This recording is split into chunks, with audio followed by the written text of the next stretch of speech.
बंधुबांधव, भगिनी आणि मातांनो, एक साधारणतः 15 दिवसांपूर्वी मी मराठवाड्यात आलो होतो. एक 5 जिल्ह्यांमध्ये शेतकऱ्यांना भेटलो होतो आणि तेव्हाच मी जाहीर केलं होतं की जोपर्यंत हे सरकार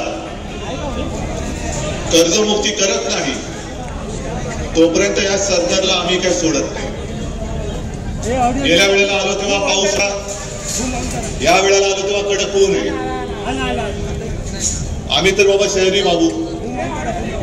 लोक विचारतात की हे काय जाणार तिकडे, पण 2 गोष्टी आपण करून दाखवल्या.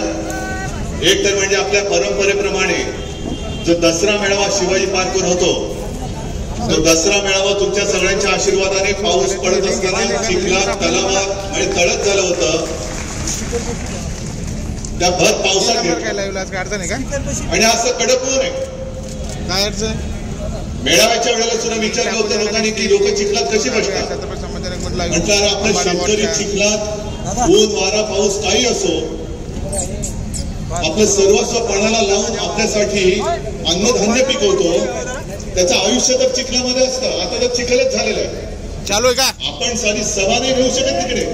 साहेब, या दोन्ही गोष्टीचा अर्थ असा की बोलणारे काही बोलू देत.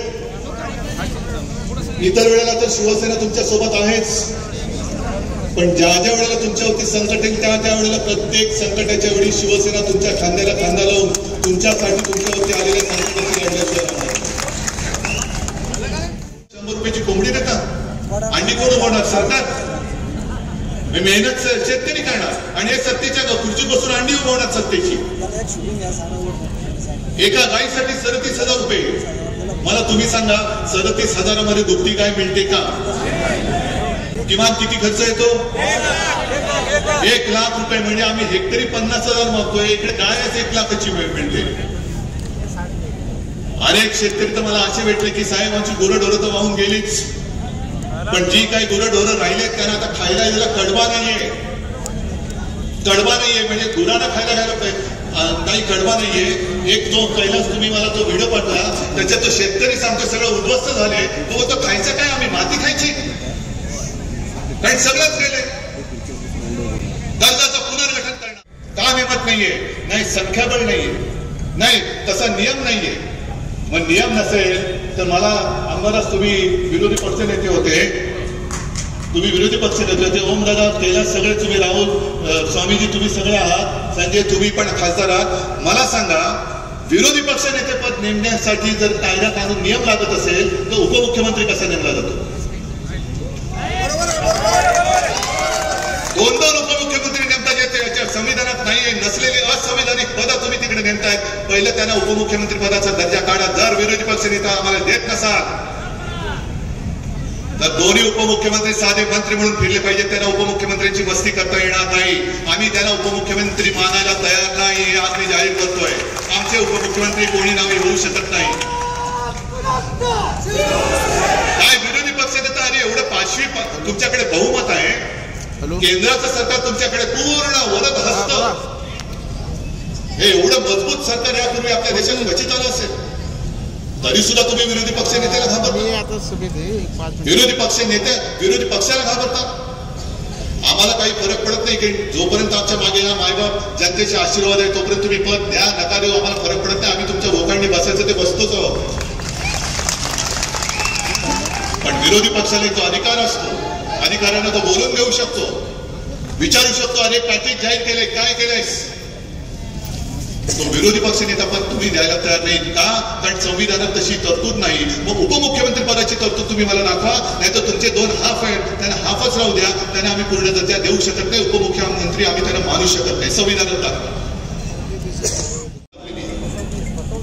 बरं यांना जरा जरी कळवळ असता तरी आता काल परवाकडे आपल्या देशाचे पंतप्रधान मुंबईमध्ये येऊन गेले, महाराष्ट्रात येऊन गेले. तुम्ही पाहिलं टीव्हीवरती बघितलं का?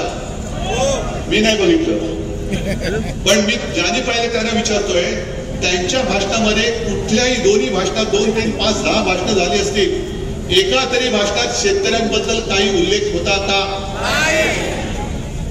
ज्या पंतप्रधानाला जिथे आपण चाललोय तिथल्या महाराष्ट्राची परिस्थिती काय माहिती नाहीये, त्यांच्याकडनं आपण काय नाही मागतोय, कशासाठी मागायचं? म्हणजे एक फुल आणि दोन हात बसलेले आहेत. कोण? एक फुल आणि दोन हात. आणि मला वाटतं कैलास ओम आणि सगळ्या आमदारांसह सगळ्या तमाम शिवसैनिकांचं खास कौतुक करायचं.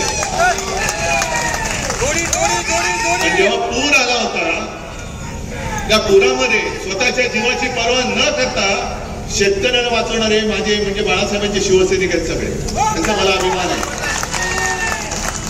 आणि कैलास, तुम्ही जे बोललात राजा उदार झाला आणि हाती काय दिला? अरे आता येता एका शेतकऱ्यांनी सांगितलं की साहेब हातात टरबूज दिलं. राजा उदार झाला आणि हातात काय दिलं? या टरबूज. ही शेतकऱ्यांची थट्टा चाललेली आहे. बरं, मी काय म्हणतो, चला जाऊ दे, शेतकऱ्याचा हा आक्रोश आपण जरा बाजूला करू. मी या सरकारने जाहीर केलेल्या पॅकेजचं समर्थन करायला तयार आहे, पण माझी एक अट आहे, बघा तुम्हाला पटते का? कारण जीवन उद्ध्वस्त झालंय, जमीन खरडून गेले, रबी पीक घेणार कसं आता तुम्ही?